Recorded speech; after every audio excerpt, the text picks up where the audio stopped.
سڵاوتان لەبێت. کەمکردنەوەی خەرجی و زیادکردنی داهات بە شێوەیەکی دادپەروەرانە یەکێکە لە دروشم و هەنگاوەکردەیەکانی کابینەی نوێمی حکوومەتی هەرێمی کوردستان. بەپێی ئامارەکان لە ماوەی 2 ساڵی تەمەنی کابینەی نۆدا ژمارەی کۆمپانیا تۆمارکراوەکان لە نووسنگەی باز لە 240 کۆمپانیاوە بۆ 687 کۆمپانیا زیادی کردو. بەمەش گەڕانەوەی داهاتی باسێ هەندەی ڕابردوو زیادی کردو. ئەوانەشی بازنادن ڕێکار بەرامبەریان دەگیرێتە بەر.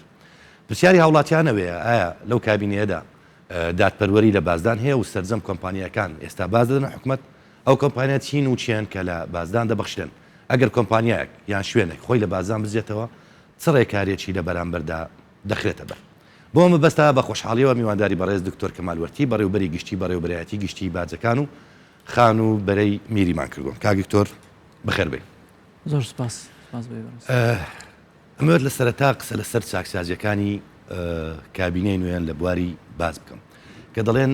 چاکسازی کراوە مەبەست لە چاکسازی کراوە ئەو چاکسازیانە چین کە ئێوە بۆ پرسی باز کردوتانە. سەرەتا بە ناوی خوای گەورە و میهرەبان زۆر سوپاس بۆ ئەوی بەڕێز سوپاس بۆ بینەران و بیسەرانی کەناڵ 24 ڕێزم هەیە خۆشەویستیم هەیە بۆ هەمویان. طبعاً ڕێخستنەوەی باز و سێکتەری باز لە هەرێمی کوردستان بابەتێکی تازە نییە، پێشتر بڕیاری لێوە دراوە و هەروەها لە کابینەی نوێمی حکوومەتی هەرێمی کوردستان لە بەرنامەی چاکسازی لە هەرێمی کوردستان ڕێخستنەوەی داهاتەکانی ناوخۆ گەورەترین ئەو یان لە پێشینەترین مژار بووە کە هەرێمی کوردستان و حکوومەتی هەرێمی کوردستان تەرکیزی لەسەر کردووە و داهاتەکانی ناوخۆ ڕێخاتەوە لە نێویشیاندا داهاتی باز. طبعاً بەرنامەی کابینی نوێم بەرنامەی هەرسی حیزبی دەسەڵاتدار و پێکەنەری حکوومەتی هەرێمی کوردستانە بەرنامەی نەشەخسێکە و نە حیزبێکی دیاریکراوە. بەرنامەی کابینی نوێمە ئێمەش لەو نێوەنەدا گەورەترین هەوڵمان داوە ئەو بەرنامەی وەک خۆی جێبەجێ بکەین. بەتەکید بابەتێکی زۆر هەستیارە پەیوەندیدارە بە زۆربەی زۆری خەڵکی هەرێمی کوردستان. ئەو چاکسازیانە بەشی هەرە زۆریان وەکو خۆی ئەوەی کە پێمان کراوە کردومانە لە مەجای کەمکردنەوەی ئەو بەخشینانی کە هەبووە پێشووتر لە ئیستیسناکراون لە بازدان هەموو ئەو کۆمپانیانە ئێستا بازیان لێوەردەگیرێت. هەروە هەوڵمان داوە ئەو قانون و یاسا و ڕێنمایانە هەموو بەسەر هەموو خەڵکیدا وەکو یەک بەپێی ئەو یاسا کڕۆچیان ڕۆحی یاساکان کە هاتووە جێبەجێ بکرێن بەبێ جیاوازی و بەبێ خۆتەزانی مەسەلەن کاتێک قسە لەسەر چاکسازی دەکرێت قسە لەسەر کەمکردنەوەی ڕۆتین دەکرێت قسە لەسەر وەرگرتنی سکاڵاکان دەکرێت مەشیکردن و یان وەرگرتنی پێشکەشکردنی خزمەتگوزاری بۆ هاوڵاتیان و کۆمەڵێک لەم پرسیانە دەکرێت لە مەجای چاکسازی. بەڵام یەکێکی تر ئەوەی کە لەسەر بازە ڕێخستنەوەی باز یعنی زۆر قسە لەسەرەوە دەکرێت ڕێخستنەوەی باز لەم کابینەیەدا زیاتر تەرکیز لەسەرکراوە. ئەمەوێت بینەران بزانن مەبەست لە ڕێخستنەوەی بازیە لە چی پێویستە ڕێک بخرێت و لە چی ڕێکخراوەتەوە. طبعاً ڕێخستنەوەی باز لە زمانی بەرنامەی حکوومەتەوە بۆ هەمەسەشەرکردن و فرەجۆرکردنی سەرچاوەکانی داهاتە لە هەرێمی کوردستان. بەداخەوە لەبەرەوەی پێشووتر ئێمە دەوڵەتێکی وەکو عراق بەشێک بووین لە عراق و دەوڵەتێکی نەوتی بووین کەمتر حکومڕانانی هەرێمی کوردستان و بەغداش تەرکیزیان لەسەر وەرگرتنی باز کردوێتەوە. ئەو وای کردووە کە لە کاتی قەیرانەکە ئێمە لە ساڵی 2016 دەستمان بۆی کرد داهاتەکانی ناوخۆ ڕێکخینەوە. طبعاً بەتەکید کە داهات ڕێک دەخەیەوە کە کەسێک پێشتر بازی نەداوە ئێستا پێی دەڵێ باز بدات ئەو پێی وایە باز زیاد کراوە یان غەری لێ دەکرێن زوڵمی لێ دەکرێن. خەڵک زۆر دەپرسی دەڵێ بۆ دکتۆر کەمالیان حکوومەتی هەرێمی وەزارەتی دارایی بۆ لەو کاتێک کە وەزع خۆش بوو بار و گوزەران و ئیستیقراری سیاسی ئەمنی اقتصادی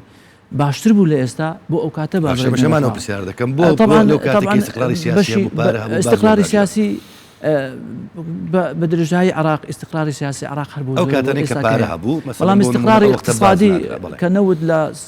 سعرێکی باشدا بوو هەروەها تەواوی بوجە و شایستە داراییەکانی هەرێمی کوردستان لەلایەن بەغداوە دەهات. ئەکید ئەو کاتە نەک پێویستی بەوەنە بۆ باز وەرگریت. زۆربەی زۆری یاساکانی یاساکانی ئیتحادی لە هەرێمی کوردستان هەموار کرانەوە مشەڕێعی کوردستانی پەرلەمانی کوردستان لە بەرژەوەندی خەڵک ئەو یاسایانی هەموار کراوەتەوە ئەگەر بکرێت لەو بەرنامەی بینە سەری ئەو بابەتانە ڕوونکەینەوە. لەبەر ئەوەی داهاتێکی زۆر داهاتە دەست حکوومەت و حکوومەتیش خەڵکی پێتەعین دەکرد خەرجی زۆری دەکرد هیچ پێوە دیار نەبوو لەبەرەوەی داهاتەکان زۆر بوون بەشی هەمووش زۆر زار دەڵێ ها پارە عیبڕە ئەو پارانەی کە دەهات خەڵک بەڕاستی ڕاستەخۆ پارەکە یان بەنا ڕاستەخۆ ئەو داهاتانە لە خزمەتی ئەوان خەرج دەکرا پێویست نەبوو بازڕێ نۆتێکم هەیە ینی ئەمەوێت پێت بڵێم بۆ نمونە جەنابتان فەرمووتان کە ینی دۆخی اقتصادی لە منطقە استقرار بوو حکومت پێویستی بەوە نەبوو کە باز وەربگرێت بە دیوەک لە دیوەکان بەڵام ئەم بڕیارە ئێستا خۆ ئەسەر ڕەجعی هەیە بۆ نمونە کۆمپانیاک لە 2010ەوە کۆمپانیایی هەیە باجی نەداوە تاوەکو ئێستا کاتێککە باجی لێ وەردەگرن ئەو وەختانشی بۆ حسابە ئەسەر ڕەجعی هەیە ینی ئەمەش دیسا بەسەر ئەو خەڵک و کۆمپانیای بارگرانی نیە طبعا ئەسەری ڕزئی ئێمە هەوڵمان داوە و ئەمری خودی زەنابی سەرۆکی حکوومەتە کە ئیسلاح کە دەست پێ دەکەین لەو ڕۆژەیەوە زۆر نەگەڕینەوە دواوە زۆر لە ڕابردوو نەژێن یان زۆر زار دەڵێن کۆنەکای زۆر بەبانەکەینەوە هەرچەندە بە ژوورەی قانونی مالی یەک لەو قانونانی کە ئیسیسنایە یان لەو بابەتانەی کە مستەسنیە هیچ قرارێکی ئیداری ئەسەری ڕزئی نییە بەڵام بە ژوورەی قانونی مالی و ژوورەی قانونی زەڕیبی هەر کەسێک کە تەهڕوبی کردبێت لەو ڕۆژەیەوە تەهڕوبەکەی کردووە دەتوانێت بگەڕێ و سەری بازی لێوە بگری بەڵام ئێمە هەوڵمان داوە نەگەڕێنەوە دواوە ئیلا ئەگەر تەهڕوبەکە بابەتێکی زۆر ڕوون بێ یان زۆر گەورە بێت بۆ نمونە کۆمپانیا هەبووە 10 ساڵ لەسەر یەک گوتوویەتی زەرەرم کردووە کۆمپانیای گەورە یعنی لە کۆمپانیا گەورەکانی هەرێمی کوردستانە لە نەتیجە دەرکەوتووە بەهۆی تیمەکانی ئێمە بەهۆی هەواڵ دەری نهێنی کە ئێستا هەمانە دەرکەوتووە ئەو کۆمپانیا بە ملیارەها دینار قازانجی هەواڵ دەری نهێنیە چیانە و ناڵم ناوەکانم پێ بڵێ هەڵبەتە بەس مەبەستم ئایا پسپۆرن لە بواری هەواڵدەر یعنی پێیان گوتراوە چۆن مامە لەگەڵ ئەو دۆخە دەکات یانیش بە زۆر زار بە میزاجەوە شتەکانە نووس نەخێر طبعا هەواڵدەری نهێنی هەواڵدەر شتێکی لە هەموو دنیا هەیە هەرچەندە ئێمە تعلیماتمان پێدەر نەکردووە خەڵکانی دڵسۆ زۆرن ئینتیما وەلا ئەو خۆشەویستی خاک و نیشتیمانیان لە دەزانن و قیمەتی دەزانن ئەو خەڵکانە کە دەبینن بەشێکیان دەبینن کەسێک تەهڕوبێکی گەورە دەکات ڕاستەخۆ هەواڵ بۆ ئێمە دێنێت هەرچەندە لە وڵاتانی دی شایستەیەکی دارایی یان حەقی هاندانێک هەیە بۆ ئەو خەڵکانی کە دێن ئەو هەواڵانە دەدەن بەدام دەستگەکانی باچووکە ئێمە بە هەموو خەڵکی کوردستان بزانێ ئەو داهاتی لە باسکۆ دەکرێتەوە بۆ لە خزمەتی خەڵکی هەزار و نەدار هەروە لە خزمەتی موچەخۆرانی هەرێمی کوردستانە ئەو پارەیە کە کۆ دەکرێتەوە بۆ کەسمانی بۆ هیچ شخصێک نییە کەواتە مافی گشتیە دزیکردن لە داهاتی باز ڕاستەخۆ دزیکردنە لە مافی خەڵک و گەورەترین قانونیش گەورەترین سزای بۆ داناوە چونکە هەر کەسێک تۆ دەی مافی هەموو خەڵک دەزی فەرقی هەیە لە بێ دزی لە کەسێک کەواتە ئەوەی کە کراوە ڕێخستنەوەیەکی جەزیری ڕیشەیە بڵین بێکەم و کوڕێ وڵی کەم و کوڕیمان هەیە چونکە هەر شتێک پەیوەندیدارە بە پارە بە ماڵ بە سەرۆت بە سامان زۆر تەعاملکردنی لەگەڵ زۆر حساسە و تۆ کە دێ داوا لە خەڵک دەکەی پارەم دێ کە تا ئێستا هیچ زەڕی بەی نەداوە ئەکید ئەو بەرەنگارت دەبێتەوە چونکە ئێمە لە سەردەمێک دەژین بەڕاستی بەشێک لە خەڵک بەداخەوە خۆشەویستی پارە ئەوەندە لە لای گەورەیە لە ماڵ لە مڵک لە داگ لە منداڵ لە خێزانی لە هەموو شتێکی خۆشتر دەوێت کە خوا دەڵێ حبوونە المال حبا جەمە بەداخەوە ئێمە ئێستا لەو سەردەمە دەژین کە حکومەت داوا لە خەڵک دەکات بازم دێ لە بری ئەوەی کە قازانجی کردووە یان ئەمنیەتی بۆ تەرخان کراوە یان خزمەتی کراوە یان حلی کار و فرسەتی عمل بۆ ئەو مستەسمڕەیان بۆ ئەو خوا پێداوە بۆ ئەو سەرمایەدارە لە بری ئەوە لە هەموو دنیاوە هەر لە کۆنەوە لە قانونی حامڕابیەوە لەوەتی مشتەمە دروست بە کۆمەلگا دروست بووە باتەر هەیە باش شتێکی تازە نیە بەڵام بەداخەوە لە دنیای مۆدرن و لە اقتصادی حتا پۆست مۆدرنەشدا لەوەی کەستا گەورەترین شادەماری اقتصادی وڵاتە بەداخەوە ئێمە لە سەردەمێک دەژین خەڵک فێر و بەس پارە لە حکومەت بەگرین بە موچا بە هەموو شتێک دانەوەی پارە کەم بووە و بەڕاستی لاواز بوو ئێستا ئەو پرسیارێک زۆر گرنگە ینی مادامە چێوایە ینی باز با بڵێن مافە و لە هەماندا ئەرچی کۆمپانیاکان و خەڵکەکە بیدەن و مافی دەوڵەتە ئەمەوێت یەک لەو پرسیارانی هاوڵاتیان کە بەردەوام بەرجێمان دەکەوێت ینی ڕوونکردنەوەی بۆ بدەیت ئایا بەڕاستی باد زیاد کراوە قسە لەسەرەوە دەکرێت دەڵێن جاران بۆ نمونە ئەچینە دائیرەیەک ئەچینە شوێنێک یا شتێکمان بەناو دەکردیان نازام چی بازەکەی کەم بوو بەڵام ئێستا باد زیاد کراوە زۆر ئەوە دەبیستین لە ڕووی زانستیەوە لە ڕووی بەڕاستی کردداریەوە ئایا بەڕاستی تا باد زیاد کراوە طبعا ئەوە پرسیارەشی بەڕاستی زۆر جوانە لەزی خۆیتی مەوزوعی باس بە یاساڕێک دەخرێت طبعا لە مادە 28 دەستوری عراقی فقرە بە کە دەڵێ وەرگرتنی باس تعدیلکردنی ڕسوماتیش هەروەها تعدیلکردن هەمواکردن و لێ خۆش بوونیش هەمووی بە یاساڕێک دەخرێت ئێمە لە دەسەڵاتی جێبەجێکردن کە پێی دەگوترێت سوڵتەی تەنفیزی بە هیچ جۆرێک ئێمە ناتوانین باز زیادکەین ڕێژەی بازبوونمونە لە خانوبەرە کەسێک خانوێک بەکرێدا هەر 1970 نەکراوە 1912 بەڵام کەسێک کە خانوێکی بەکرێداوە بە $1000 ئێستا دەرکەوتو ئەو خانووی بە $10,000 بەکرێداوە یان هەر مڵکێکی دی جا خانووە عیماڕی هەر شتێکی دیە کە تۆ دەی بازەکە ڕاست دەکەی وڵی ئێمە خەڵکیشمان لەسەر بابەتە عقوبە نەداوە خۆ پێویستە بدرێتە دادگا غرامە بکرێت سزای مادی و معنەوی بدرێت بەڵام ئێمە دەچینەوە سەر ئیسلاحەکە چاکسازیەکە ئەو فەرمایشتەکان و ئەو بەرنامە جەنابی سەرۆکی حکوومەت کە دەڵێ زۆر مەگەڕێنەوە دواوە غرامەی خەڵک مەکەن ئەرچی سەرشانی هاوڵاتی سوک بکرێت ئێمە دەڵێن با شتەکان ڕاستکەینەوە کە کەسێک لەسەر $1000 باز بدات و لەسەر $10,000 باز بدات فەرقی زۆرە ئەو کەسێک کە $1000 عیماڕەیەکی بەکرێداوە بە $1000 لە ئەسڵدا $10,000 ئەو دەبی $10,000 بدا بە حکومەت ساڵانە چونکە کرێک بۆ حکومەتە پێشتر $1,000 داوە ئەو دەڵێ باز زیاد بووە کە دەی ڕێکی دەخەوە کە دەگەیە داهاتی ڕاستەقینی بازەرەکە دەڵێ باز زیاد بووە هەروەها زەوی بەتاڵ بە هیچ زۆرێک $1,000 باز زیاد نەکراوە ئەوەی کە هەیە نوێ تازەیە لە هەرێمی کوردستان و لە عێراق باجی مەبیعاتە ئەو باجی مەبیعاتی لە فەنادق و مەتاعمی 4 ئەستێرە و 5 ئەستێرە وەردەگیرێت سەتادەیەکە کە لە موازنەی ئیتیحادی فەرز کراوە و لە ناوچەکانی دیکەی عێراق بەشێکی جێبەجێکراوە بەشێکی جێبەجێ نەکراوە ئێستا لە هەرێمی کوردستان جێبەجێ دەکرێت لەو خەڵکانەی کە خوا پێداون دەستنە ئەو شوێنە ڕاقیانە بەڵام خۆ خەڵکی فەقیر ناستە ئوتێلی 5 نەزمە زۆربەی زۆریشی دێ میوانە یان کافتریا دەرەزەیەکەکان کەوانەی ممتازن خەڵکی فەقیر ناسی لەسەر ئەم باجامەت سەتادێ لە خەڵک لە مستهلك بەپێی دەستور وەردەگیرێت بەپێی یاسا پیشەوەر زۆربەی زۆری پیشەوەران ئەوەی کە باز دەکرێت زۆر جار هەیە بەداخەوە ئەندام پەرلەمانتار لە ئاستی بەرز لە حیزبی سیاسی لە خەڵکانی منەظەمات و ئەوانەی مجتەمع کۆمەڵگەی مەدەنی هەمویان دەکەونە هەڵەوە ئەو دلیلی خەمڵانی ساڵانی پیشەوەران و دکتۆر و مهندس و حەلاق و نەجار و نازام ئەوەی کە هەیە کە نووسراوە ئەو بۆ نمونە دەڵێت دکتۆرێک بە 7 ملیۆن بە 10 ملیۆن دینار دەخەمڵێنرێت طبعا بەدیلی ئەو نظامە بەڕاستی نظامی کاشێرە سیستەمێکی ئەلکترۆنی پێشکەوتووە بەداخەوە ئێستا ئێمە لە سەرقاڵی دامەزراندنی ئەو سیستەمە ئەلکترۆنی بەشێکی زۆری لە پزیشکەکان بۆ ئەوی بگەینە داهاتی ڕاستەقینەی بازدەر ئەوەی کە هەیە دەڵێ 10 ملیۆن ئەو 10 ملیۆنە باز نییە ئەوە پرسە گرینگەکەی یعنی وەرگرتنەوەی باز بە شێوەی دادپەروەرانە ئەوەندەی ئەمن تێگەیشت بم پێویستی بە سیستەمی دووەمیە کە سیستەمی ئەلکترۆنیە بۆ ئەوەی کەسێک خۆی لەنەزیێتەوە بەرحاڵ ئەمە دواترە کە دەرفەتمان هەبوو لە سیستەمی ئەلکترۆنیش قسە دەکەین بەڵام لەسەر یاسایەکە فەرمووتان کە ڕێژەیەکەیە ئەمەوێت لێت بپرسم جیاوازی ئێرە و بەغدا یان ئێرە و حکوومەتی مرکزی چیە لە وەرگرتنی باج بەڵێ بابەتێکی زۆر مژارێکی بەڕاستی زۆر گرنگە ئەو بابەتە طبعا یاساکان یاسای ئیتیحادی ئەو یاسانی کە لە هەرێمی کوردستان جێبەجێ دەکرێن یاساکانی عراقی کۆنن هەمووی 82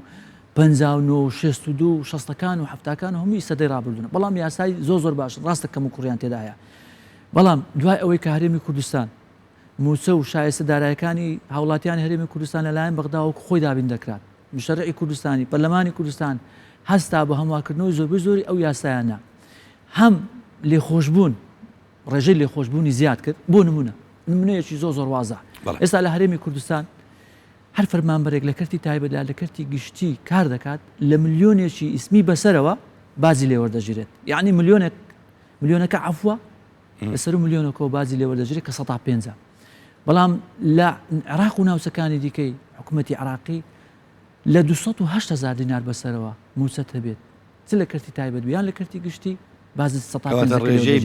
کەواتە ئەو وای کردووە 198 کارمەندانی هەرێمی کوردستان باجی کە یەک لەسەر چاوە گەورەکانی داهات لە هەموو دنیا باجی ئەشخاصە لە لای مە پێ دەگوترێت استقطاعی مباشر کە لە زۆر وڵاتان تا لە وڵاتێکی وەکو یابان تا 158 دەڕوات لە ئەڵمانیا تا 136 دەڕوات لە وڵاتی مە 1,000 دینار 198 موچەخۆری هەرێمی کوردستان باز نادا بە پێچوانەوە لە ناوچەکانی دیکەی عێراق 198 موچەخۆران پێویستە ئەو بازە بدەن کەواتە ئەوە چییە ئەو یاسای هەموار کردێتەوە پەرلەمانی کوردستانە هەروەها لە مۆزوعی ئیستیسمار زۆربەی زۆری بزنسە گەورەکان لە هەرێمی کوردستان ئیستیسمارن تا 10 ساڵ بازیان لێوە ناگیرێت بە قانون کرا ئەوش پەرلەمانی کوردستان کردوێتی و هەموو حیزب دەسەڵاتدار دەکرێت بە کورتی زۆر بە کورتی هەروەها بازی پیشەوەران جیاوازی ئێرە هەروە لە کڕین و فرۆشتن خانووێک کە کەسێک دەکڕێت دەفرۆشێت ئەگەر لێرە ملیۆنێکدا لە ناوچەکانی دیکەی عراق 5 میلیۆن دەدا کەواتە لە عراق زۆرترە لە زۆربەی زۆری بەڵێ. کڕین فرۆشتن خانوبەرە دەخل هەروەها لە پیشەوەران لە مهندسە دکتۆرە لە هەر هەمووی ڕێژەی باز ئەوەش یەک لە خاڵە ناکۆچەکانی هەرێمی کوردستان لەگەڵ ناوچەکانی دیکەی عراق لەگەڵ حکوومەتی اتحادی ئەوەیە کە دەڵێن ئێوە یاساکانی اتحادی تەهەموات کردوێتەوە اعتراف بە پاکانی هەرێمی کوردستان ناکەن و هەموو خەڵکی کوردستان دەزانێت و هەروەها حکوومەتی اتحادی دەزانێت کە ئەو یاسایانە هەموو کراونەوە لە بەرژەوەندی دکتۆر دەرفەتم پێ بدە پاکێجێک ئامادەیە بۆ ئیستیغلالی کات بکەین هاوکارانم کاروان ڕەحمان بەسپاسەوە پاکێجێکی بنکۆڵکاری لەسەر باج لە هەرێمی کوردستان دروست کردووە لە داتا و ژمارە و گرافیک پێکدێت دەرفەتم پێ بدە لەگەڵ بینەران ئەم پاکێجە ببینێت. چاکسازی لە سیستەمی باج دەکەین و دەبێت دادپەروەری لە وەرگرتنی باج جێگیر ببێت و هەموو ڕێکارێکی یاسایی و کارگەری دەگرینە بەر بۆ ڕێگەگرتن لە خۆدزینەوە لە باج و میکانیزم و پێوەری تازە دەگرینە بەر بۆ ڕێخستنی باج. بەتەنیا لە ماوەی 2 ساڵی تەمەنی کابینەی نوێمی حکوومەتی هەرێمی کوردستاندا ژمارەی کۆمپانیا تۆمارکراوەکان لە بەڕێبەرایەتی گەورە پاشدەران لە 240 کۆمپانیا بۆ زیاتر لە 600 کۆمپانیا زیاد بوون. بەمەش گەڕانەوەی داهاتی باج سێ هێندەی ڕابردوو زیادی کردووە. ئەوانەیشی باج نادەن ڕێکار بەرامبەریان دەگیرێتە بەر.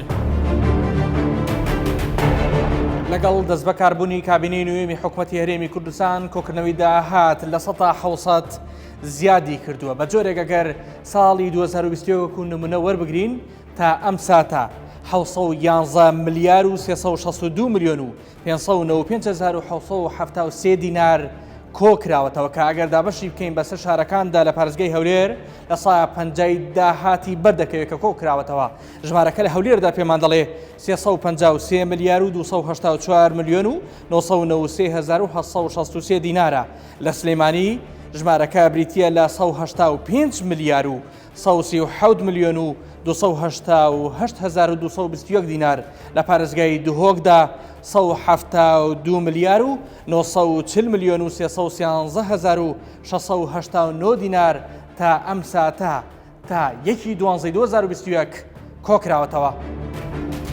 بە پێم نەخشە و چارتە بێت دەردەکەوێت کۆی گشتی داهات لە ساڵی 2016 بریتی بووە لە زیاتر لە 179 ملیار و 14 ملیۆن دینار. لە ساڵی 2017دا بووە بە زیاتر لە 206 ملیار و 14 ملیۆن دینار. بۆ ساڵی 2018 ڕێژەکە بریتی بووە لە زیاتر لە 308 ملیار و 535 ملیۆن دینار. ساڵی 2019 ژمارەکە سەرکەوتووە بۆ 627 ملیار و 424 ملیۆن دینار. لە ساڵی 2020دا داهات بریتی بووە لە 577 ملیار و 598 ملیۆن دیناری عێراقی. ئەوانەی لە پۆلینی کۆمپانیا گەورە بازرەکانن تۆمار کراون ژمارەکەیان بریتیە لە 687 بە بیانی و ناوخۆییەوە. لە کاتێکدا پێش کابینەی نوێم ژمارەکە بریتی بووە لە 200 کۆمپانیا. لە ئێستادا لە هەولێر 533 کۆمپانیا و لە سلێمانی 102 لە دوهۆکیش 52 کۆمپانیای گەورە بازدەر هەن. وا دیارە لە کابینەی نوێمی حکوومەتی هەرێمی کوردستاندا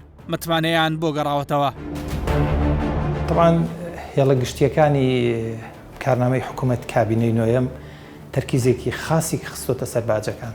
کۆکردنەوەی باج و ڕسومات. ئێمەش وەکو گەورە باجدەران کەوتوینەتە سنتەری ئەم چاکسازیە چونکە زۆربەی چاکسازیەکان لە سێکتەری باج لە گەورە باجدەران دەکرێت. بەپێی هێڵکاری داهات بەپێی تایبەتمەندی و داهاتی تا مانگی تشرینی دووەمی 2021 کۆکراوەتەوە بەم جۆرە بووە.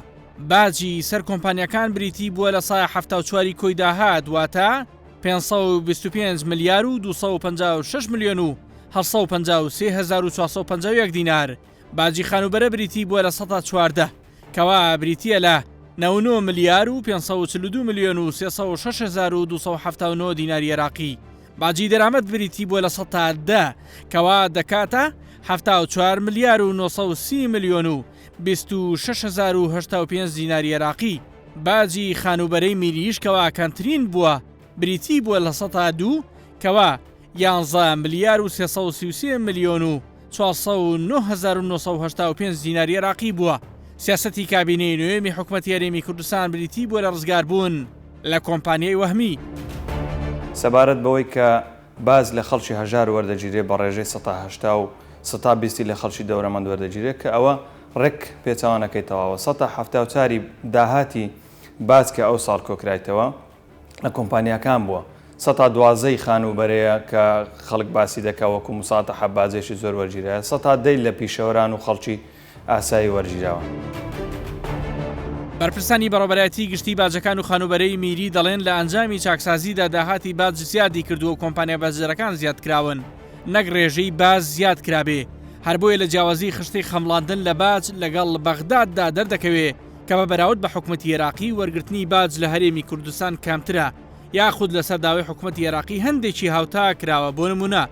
باجی بەڵندرایەتی ساڵانە بە شێوەیەکی گشتی لە بەغداد لە 120 لە هەرێمی کوردستان لە 115 باجی دابینکردنی خواردەمەنی ساڵانە لە بەغداد لە 112 لە هەرێمی کوردستان لە 108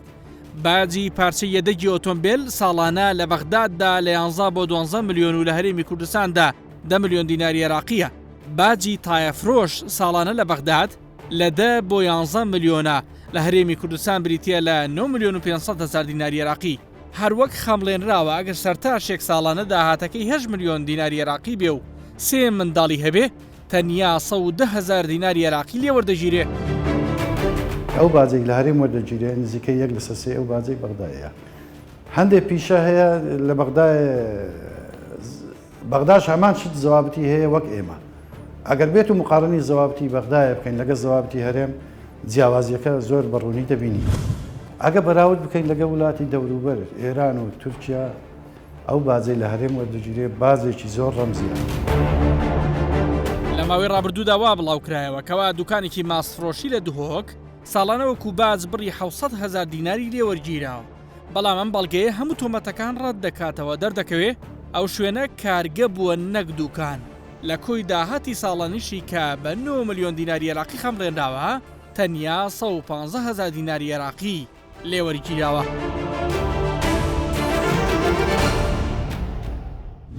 سپاس بۆ هاوکارانم کاک دکتۆر بێگومان پرسیارەکان زۆر ماون بۆ هیوام کە لە ئایندەیەکی نێزیکدا بتوانین لە ڕێگەی هەمان بەرنامە ئەو پرسانی تریش کەماون و گرێدراون بە پرسی باج بیخینە ڕوو بەڵام هەوڵەدەم لە 1-2 پرسیار بەرنامەکە کۆتا پێبینم یان بە کۆتای بینم ئەوی شێکێکیان قسە لەسەر ئەوەیە کە هاوڵاتیان بەشی زۆری ڕەنگە بەهۆی ئەو تێکەڵی ڕاگەیاندن و سۆشیال میدیا ئەوانە تێکەلێک لە نێوان باز و ڕسومات بکەن ینی ئایا پرسیارەکە ئەوەیە پارەی کارەبا و پارەی ئاو ڕسوماتی خانوبەرە و تاپۆکردن و ئەوانە هەمان ئەم شتانن کە باجە یان جیاوازەکە لە نێوان باز و ڕسوماتەیە. کاگرگەز ئەوش بابەتێکی زۆر مهمە چونکە بەداخەوە ڕسم و بزەڕیبەت دوشتی زۆر لێکجیان ڕسم لە مقابلی خدماتێک پێشکەش دەکرێت کە بە قانونیشە و پارەی ئاو کارەبا و ڕسمی تاپۆ و هەموو ئەو ڕسمانەی هیچ پەیوەندی بە باجەوە نییە هەموو فقاهەکانی قانون کۆکن لەسەر ئەوەی باج مەبلغێکە لە پارە وەردەگیرێ بەبێ مقابل و بە سیفەتی ئیکرا ئەوە پێناسەی بازە باج کە وەردەگیرێ باز لە بری دابینکردنی ئەمنیەتە ئەیچی سەرباری ئەوەی کە دەڵێن باج تەنها لە هەژاران وەردەگیرێت ئەسڵەن باز لە هەژار وەرناگیرێت سەماحی قانونی مشەڕعی کوردستانی و پەرلەمانی کوردستان ئەوەندەی زیاد کردووە ئەگەر ئەوەی کە باز کرا نمونەی حەلاقەکە حەلاقێک ئەگەر خۆی و خێزانی و 4 منداڵی هەبێ ئەسڵەن 1000 دینار زەریبە نادات زۆربەی پیشەوەران لەبەر ئەوەی ڕێژەی لێ خۆشبوون زۆرە بە قانونیش دیاری کراوە 1000 باز نادەن بەڵام کە دێ بەداخەوە ئیعلام سۆشیال میدیا دەورێکی زۆر خراپ دەجێڕی لە بابەتی باج و باج زیاد کراوە و خەڵک دەسەوسێنێتەوە ئەسڵەن وانە لەبیرتانە ماوەک بەر لێ سا لە تەلەڤیزیۆنەکان ڕاگەیەنرا کە 180 ئەو داهاتی کۆکراوەتەوە ئی پیشەوەران و عقارە و پێچەوانەکەی ڕاستە ئەو داتایانەی کە ئێمە عرضی دەکەین ئەو داتایانە باوەڕ پێکراون ئەو داتایە کەسێک لە خۆیەوە دێ بە زمانێکی بەداخەوە بە زمانێکی بازاری قسە دەکات لەسەر مەریخەوە داتای هێناوە عرضی دەکات بەڕاستی و بۆ چاواشەکردنە پێویستە